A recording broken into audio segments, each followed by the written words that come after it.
नमस्कार, मी प्रियंका स्वरसाजमध्ये तुम्हा सगळ्यांचं स्वागत करते। आज एक नवीन रेसिपी मी घेऊन आलेली आहे, ती म्हणजे खानदेशची स्पेशल सातपुडची पातोडी। ती आज सोप्या पद्धतीने आपण बनवणार आहोत। सातपुडच्या पातोडीत आतमध्ये मसाला लागतो, त्यासाठी छोटे 4 ते 5 कांदे, अर्धी वाटी खसखस, एक मोठी वाटी खोबरं मी इथे घेतलेलं आहे। खोबरं आपल्याला किसून घ्यायचं आहे। त्यानंतर एका मिक्सरच्या भांड्यात 8-10 लसूण पाकळ्या, 2 ते 3 चमचे लाल तिखट आणि जिरा अशी लसूणची चटणी आपण बनवणार आहोत। ही वरच्या पारीत आणि मसाल्यात दोघात आपल्याला लागणार आहे। खोबरं ब्राऊन होईपर्यंत मीडियम फ्लेमवर आपल्याला भाजून घ्यायचं आहे। अगदी 1-2 थेंब तेल तुम्ही येथे वापरू शकतात। हे पहा, मी एका ताटात हे खोबरं बाजूला काढून घेतलेलं आहे। त्यानंतर जे कांदे आपण बारीक चिरून घेतलेले होते ते देखील तेलावर अगदी लाल होईपर्यंत आपल्याला इथे परतवून घ्यायचे आहे। मीडियम फ्लेमवर याला 5 ते 7 मिनिटं लागतात। असे मी कांदे या ठिकाणी परतवून घेतलेले आहेत। कांदे देखील आता तयार आहेत, ते बाजूला प्लेटमध्ये काढून ठेवायचे आहेत।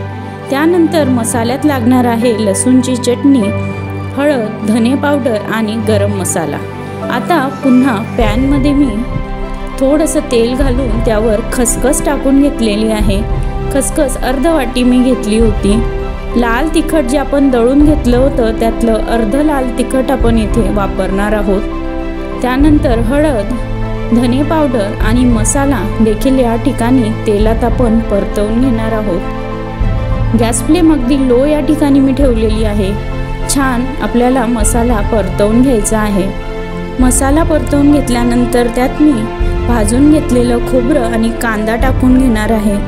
तो देखील छान मंद आचेवर आपण या मसाल्यात एकजीव करून घेणार आहोत। तुम्ही पाहू शकता अगदी छान रंग आपल्या पातोडीच्या मसाल्याला आलेला आहे।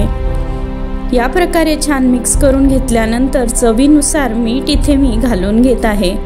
त्यानंतर बारीक चिरलेली कोथिंबीर या मसाल्यात आपण मिक्स करून घेणार आहोत व हा मसाला तुम्ही पाहू शकता अगदी सुंदर असा झालेला आहे। हा बाजूला आपण ठेवणार आहोत। या ठिकाणी एक मोठी वाटी मी बेसन पीठ घेतलं आहे, तर 1 वाटी बेसन पिठाला 1.5 वाटी पाणी याप्रमाणे आपल्याला लागेल।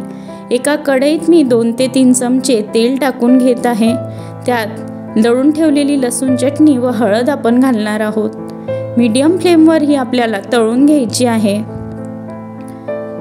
2 वाटी बेसनाच्या पाऱ्या मी इथे करणार आहे, तर त्याप्रमाणे एका वाटीला 1.5 वाटी पाणी याप्रमाणे पाणी यात मोजून आपल्याला घालून घ्यायचं आहे।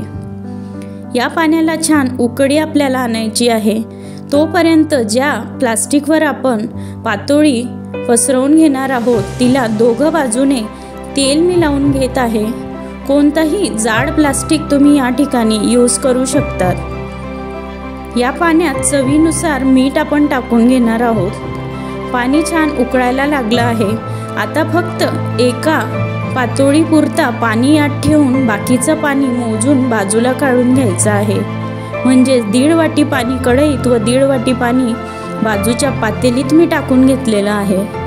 थोडंसं पाणी ठेवून गॅस फ्लेम अगदी लो आपल्याला या ठिकाणी करायची आहे व पाणी छान गरम करून घ्यायचं आहे। त्यानंतर बेसन पीठ यात मी 1 वाटी घालणार आहे व हळूहळू चमच्याने गोल फिरवत आपल्याला राहायचं आहे। कंटिन्यू आपण हे गोल फिरवून घेणार आहोत। यात पातोडी तुटू नये म्हणून 1 ते 2 चमचा गव्हाचं पीठ मी वापरलेलं आहे, त्यामुळे पातोडी बिलकुल तुटणार नाही।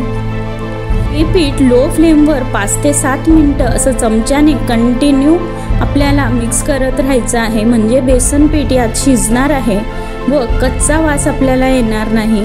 पहा, या कन्सिस्टन्सीचं पीठ आपल्याला हवं आहे। आपलं बेसन पीठ इथे छान शिजलेलं आहे। आता ज्या प्लास्टिकला आपण तेल लावलं होतं त्या ठिकाणी हे पीठ आपल्याला ओतून घ्यायचं आहे।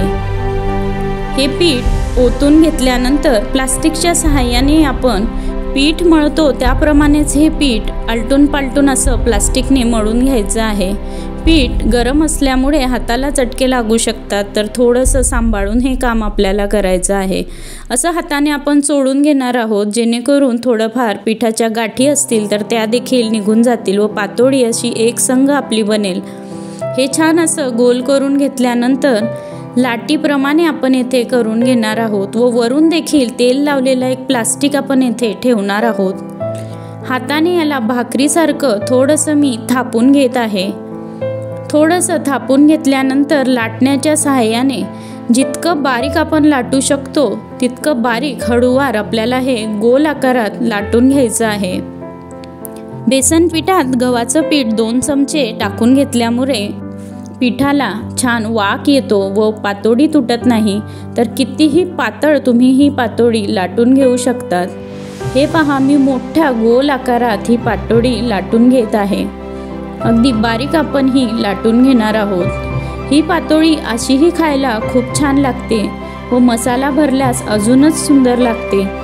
तर तुम्ही पाहू शकतात पातोडी माझी या ठिकाणी लाटून तयार झालेली आहे। अगदी छान गोलसर मी इथे लाटून घेतली आहे। आता वरचा पेपर काढून घ्यायचा आहे। त्यानंतर याच्यावर आपण बनवलेला मसाला एकसंग असा पसरवून घ्यायचा आहे। छान मसाला पसरवून घेतल्यानंतर तुम्ही पाहू शकता किती सुंदर असं हे दिसत आहे। त्यानंतर आता प्लास्टिकच्याच साहाय्याने गोलाकार याला फोल्ड करत यायचं आहे, जेणेकरून पातोळीचे लेयर या ठिकाणी तयार होतील। 7 ते 8 पूड या पातोळीची येतात, म्हणूनच हिला 7 पूडची पातोळी असं देखील म्हणतात। आता हे गोलाकार करून थोडंसं हाताने प्रेस मी येथे करून घेणार आहे। आता सुरीच्या साहाय्याने 2-2 इंचाचे तुकडे आपण येथे करून घेणार आहोत। अगदी सुंदर अशी आपली पातोळी झालेली आहे। हे पहा, तुम्ही तिचे लेयर्स देखील या ठिकाणी पाहू शकतात। किती सुंदर लेयर्स येथे आलेले आहेत व मसालाही त्यात अगदी छान दिसत आहे। रेसिपी तुम्ही देखील ट्राय करा, कशी झाली मला कमेंटमधून कळवा। चॅनलला सबस्क्राईब करायला विसरू नका। धन्यवाद।